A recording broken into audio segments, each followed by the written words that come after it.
It's the time for the package from China. Let's go.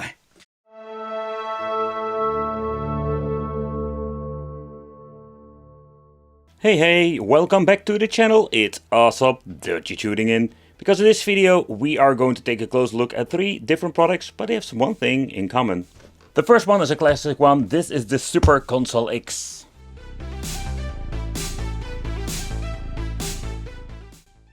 When the Super Console X was released, you also had the Pro model. This is the one I'm holding over here. The thing is with the Pro, there was nothing pro about it in my opinion. It's just the same kind of product with a different kind of chipset, but has like the same results. So it doesn't really matter if you're going to talk about the Super Console X or the Pro version, or even like in 2021 version with a different color. It's all the same stuff with a different color or a different label. The overall quality, I must give them some extra kudos for the way how they made it, because this thing looks kind of cool. There's some resemblance of a Super NES. For the communication between the controllers and the system, we have 2 USB ports, we have just an HDMI connection and the AV out. I've been seeing people who are saying getting it to work with an AV out cable and just messing around with it, like pulling it in and out. It's kind of weird, but for me it doesn't work at all. And of course it does come with an on and off switch. So when it comes to the Super Console X Pro or the normal, let's talk about the Pro. It comes with the S905X chip. Yeah, it is an AMR Cortex A53 1.5 GHz quad core, and the GPU is a Mali 450 quad core. Yeah, so basically that's what you're going to get. And an old Emulation 3.9 that you cannot upgrade to 4 or higher. And of course the Android version. Don't even like start about that, because it's pretty damn pointless.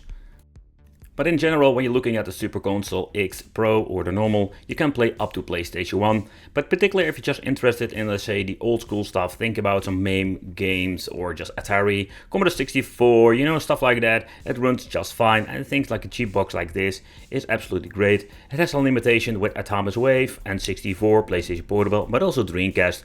So up to PlayStation 1, there will be no problem whatsoever. Construction wise, the build quality was pretty damn decent, but when you're looking at the cooling, this was like an issue with a lot of these devices. So what do I mean? Like what you can see at the bottom, we have like ventilation holes for getting some heat out of the system, but basically it's at the bottom. So the construction they made is absolutely garbage. Cooling wise, they only added one tiny piece of metal for cooling the chip. Yeah, it's a little bit of a bummer. That is the thing they're doing a lot. They did improve it in the later systems. Uncommon practice that we're going to get ourselves the fake PlayStation 2 controllers or PlayStation 1 wireless, whatever. These look like a place control, but the quality overall is okay. This one comes with rubberized joysticks, but the smell of the controller, oh boy, it's really chemical. You can just basically like smell it. Yeah, absolutely horrible, I can tell you that. And the last one is going to be the arcade. It's still in the box, but yeah, believe me, it's the arcade version, or the Gamebox Arcade. But the reason I want to make a video about it is very simple. So they have one thing in common, they're like Android boxes, but they are sharing the same kinds of chips. So recently I got a comment saying, somebody asked me like, hey, I got this arcade box, is it any good? And I completely understand why he asked this, because there are so many of these things out there. It's a jungle of these freaking handhelds. Personally, I really love the design of it and this logo. I don't know if it's unique or they ripped it they ripped it off somewhere. But in the end, what you're going to get is a quite interesting product that can play a lot of retro games.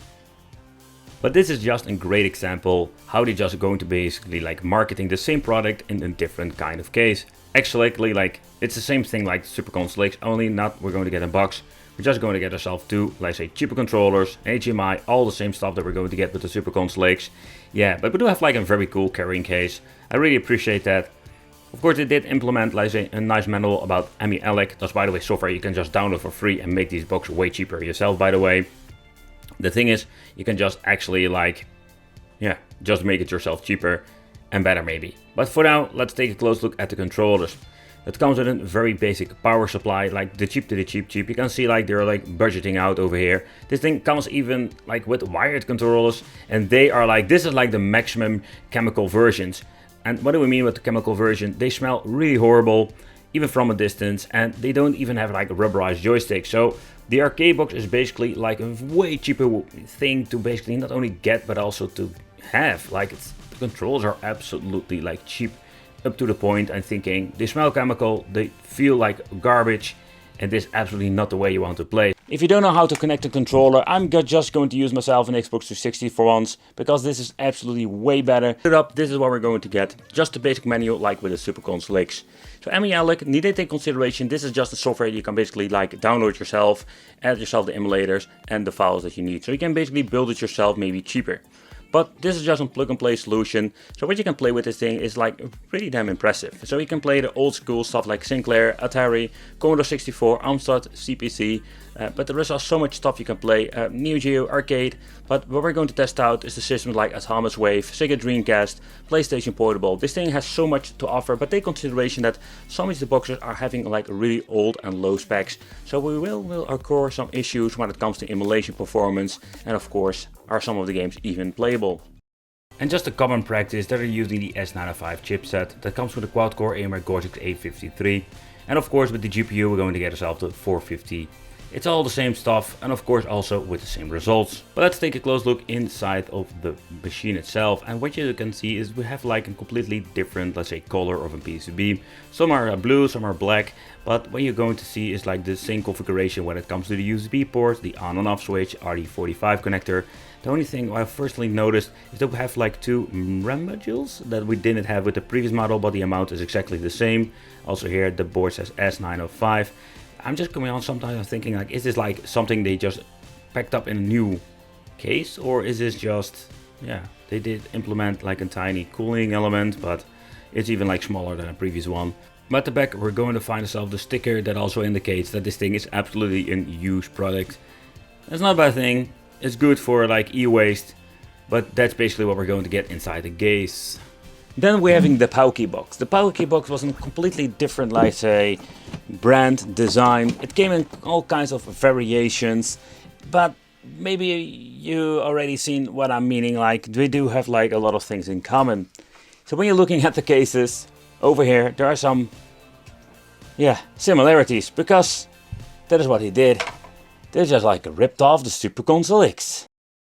What they don't have in common is the controllers. That's kind of funny. Like with the Super Console, we have like pretty okay PS3 controllers, but then with the other one, like the arcade, like the cheap ones, and I can tell you, I really hate these controllers.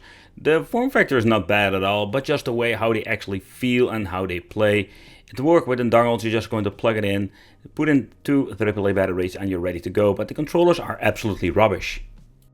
What I do find quite interesting when you're opening it up, you will see the same kind of result when it comes to the PCB. Just the layout is exactly the same. Even like, I think the capacitors are exactly the same place. So the layout is the same like all the other ones. Only we do have like a blue PCB in the inside. But this model comes with the S905M chipset. It's the same quad core, but also the GPU Mali 450, 1GB of RAM. It still have like the limitation of MULX 3.9. So that's the thing I just wanted to show in this video. They are all freaking the same when it comes to the specs.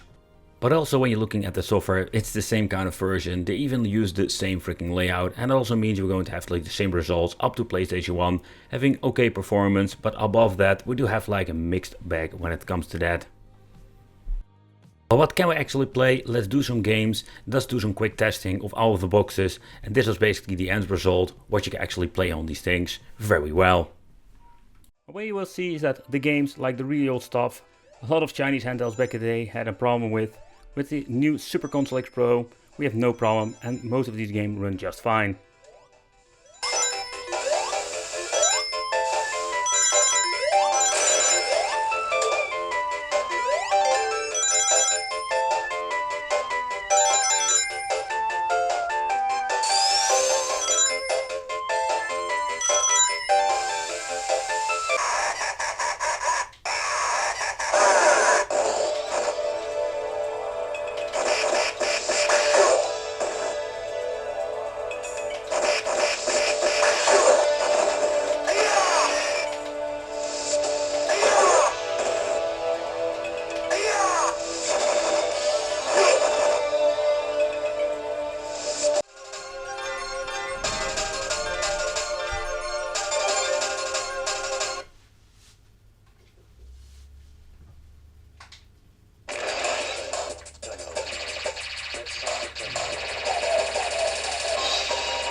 Alright, so first let's try N64, because this is a system that had a lot of issues with these low power devices, like with the Super consoles that we have tried here on the channel.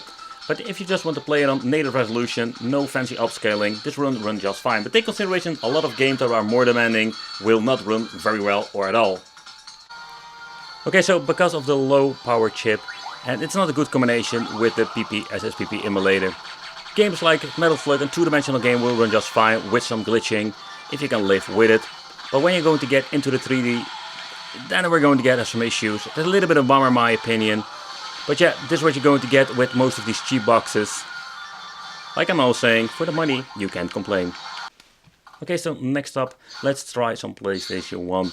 And I can say like most of these cheap boxes will run it pretty damn good. But it's most of the time on just a native resolution. I think it's not a big of a deal, but if you want to have more upscaled, let's say, resolutions, you just need to have a powerful box. And you cannot do that with a cheap device like this. But if you can live with this, it's just okay. Okay, so next up let's try some Atomic Wave. This is a system that has a lot of problems with some of the boxes. You can see like it will run just okay. Take consideration, three-dimensional games, same story like with PSP, it will have more problems. But for now you can see that it runs very well. And when we're going to progress in the stage, you will see some hiccups here and there, because it's really demanding. But the performance is overall not bad when it comes to this game and this cheap box. I find it quite fascinating to see what they can crank out of this cheap box.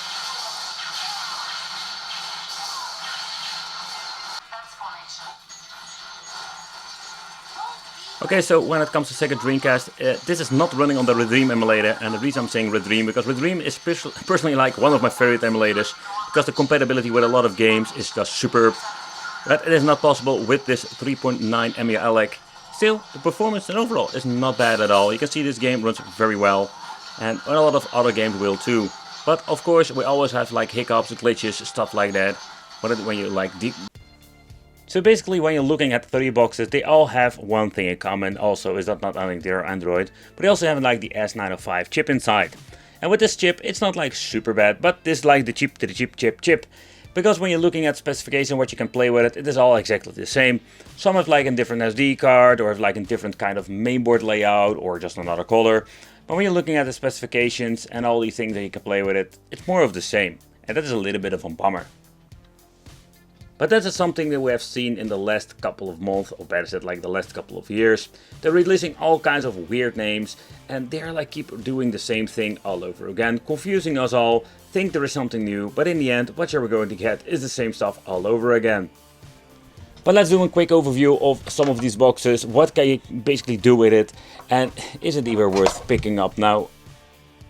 But the conclusion is very simple. When you're looking at the Pauky box, this like arcade box thing, because basically the marketing is they want to show it like this is an arcade box, and actually you can play a lot of arcade games also with the Super Console X. In my opinion, you can just do the same thing with all 3 boxes. It's just in different like way it looks, and just of course in different way how they like present it.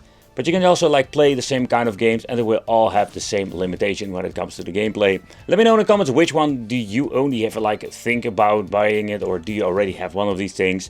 Thanks for watching, consider subscribing, hit the little bell. Let me know in the comments if you have any questions, and it will be great to see you in the next video.